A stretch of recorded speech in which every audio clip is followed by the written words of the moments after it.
శ్రీమాత్రే నమః. ఓం నమో వెంకటేశాయ. ఈసారి తులసిమాల కింద పెట్టి ఇలాగా అలంకరించుకున్నాను స్వామివారిని. ఎప్పటిలాగే పిండి దీపాలు 7 చేసుకొని 8 ఒత్తులు వేసుకొని నువ్వుల నూనెతో దీపం పెట్టాను. శంఖచక్రాల దీపం కూడా పెట్టాను. అలాగే కథ చదువుకొని అష్టోత్తరాలు ఈసారి మొత్తం 4-5 రకాల చామంతి పూలతోటి తులసి దళాలతోటి చేశాను అయ్యవారికి. చేసిన తర్వాత 5వ వారం ఇది. 5వ వారం నాడు ఆ యొక్క 5 రకాల 6 రకాల పళ్ళు ఎప్పుడులాగే పానకం వడపప్పు అన్నీ కలిపి నైవేద్యం పెట్టుకున్నాను. మళ్ళీ సాయంత్రం కూడా మళ్ళీ యథావిధిగా ఒక పిండి దీపం 2 దీపాలు పెట్టి వెలిగించి మళ్ళీ పూజ చేసుకొని సాయంత్రం ఈ 5వ వారం నాడు దద్దోజనం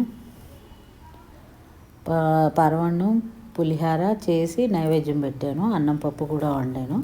ఎప్పటిలాగే లడ్డూలు స్వామివారికి ఇష్టం కదా అని ప్రతి వారం లడ్డూలు చేసి స్వామివారికి ప్రతి వారం నైవేద్యం చేస్తూనే ఉన్నాను. పెట్టి ఎవరికో ఒకరికి ప్రసాదంగా ఒక ఇద్దరికి ఇస్తాను అంతే. పిలవలేదండి, ఎవరిని పిలుచుకోలేదు. ఈ వారం లాస్ట్ వారం 8వ వారం వడ్డీ వారం మాత్రం కంపల్సరీగా ఇద్దరిని పిలుచుకొని చేద్దామని అనుకున్నాను. ఈ వారం 5వ వారం ఇలా స్వామివారికి సేవ చేసుకున్నాను. ఓం నమో వెంకటేశాయ.